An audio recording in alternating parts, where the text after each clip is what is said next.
Time to get to work.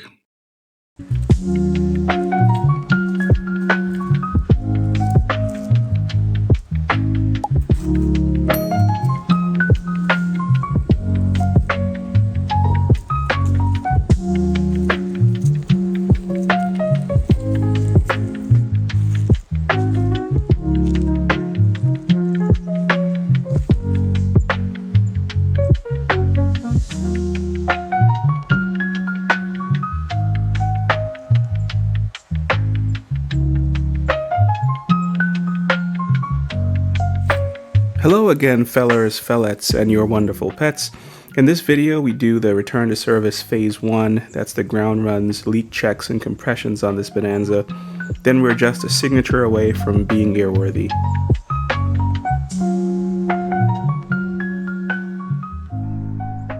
Clear.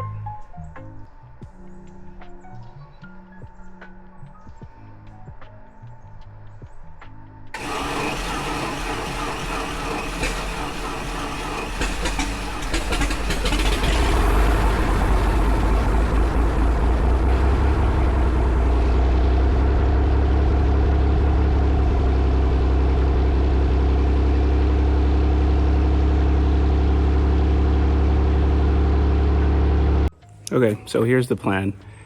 We're going to fire the airplane up, immediately check for oil pressure, of course, let it idle for just a little bit and see what she feels like. I've run this airplane before we flew it down here, so I'm not expecting any surprises, but it's also been a month since we landed this airplane and started going through the annual. So we'll taxi out, make radio calls here at Eagle Neck, go down near the fuel pit.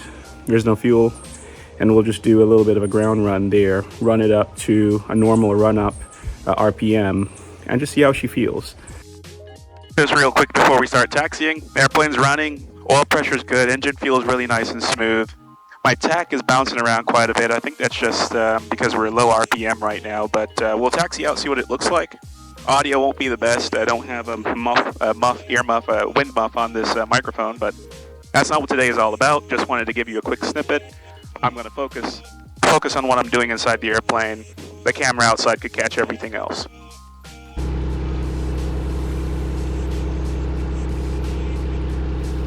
I think the nav lights are popping their breaker. We'll have to take a look at that.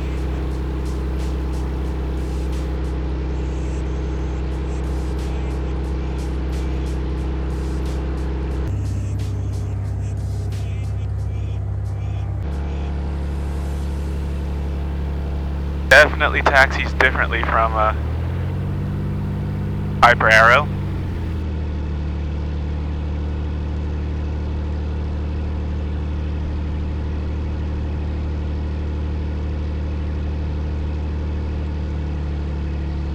By the way, it was a really tight squeeze to get it through this little passage, but we managed to pull it all the way out.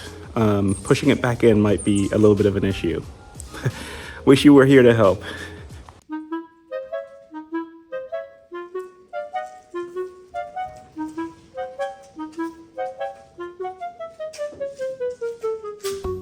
Okay, we're back from our phase 1 of our return to service tests, which was for me the ground test. Taxied out from here, went down, did a run up, 1700 RPM, 2000 RPM. Engine felt great, magneto drops were fine, parking brake held, airplane taxied just fine, brakes are working fine. I'll tell you a little bit more about that here in a second. As we're taxiing back, checking the comms, checking the radios, everything's working good. I decided to go ahead and do an electronics check. We had the beacon on and the landing lights turned on because when I'm in a runway environment, which you have to do, you have to taxi down the runway to get to the fuel pit. Landing lights came on. They seemed to work fine. Beacon was on the entire time, but the nav lights, you'd switch the nav lights on and the switch would automatically shut itself off. It's an integrated circuit breaker switch for the nav lights. And I think we've got a short somewhere in the system. Future Jawanza here. We found swapped wiring on the nav light in the tail cone, and that immediately fixed our issue. We did also find some chafing on the wingtip wiring, but that's fixed as well. We have tidied some stuff up behind the instrument panel to ensure we've got full control authority on the airplane at any phase. and we may have disturbed some wiring back there. The nav lights were working before. Now we've got to go figure out why they're not working now. So that's thing number one. Thing number two is the right brake goes a little spongy. You can pump it up, which kind of tells me that there might be air in the system and it needs to be bled. I think I'll take that opportunity to change out the brake lines in the gear pivot because those brake lines tend to wear out over time. I'm talking hundreds, thousands of hours. And we'll change those out, bleed the system. That should bring my right brake back to its proper firmness. Future Jawanza here again. We did bleed those brake lines and change the hoses, and everything worked out just fine. Like I said, you can get it there from pumping it up, so you can always stop the airplane. Parking brake holds as long as you need it to hold, but we'll have to take a look at that.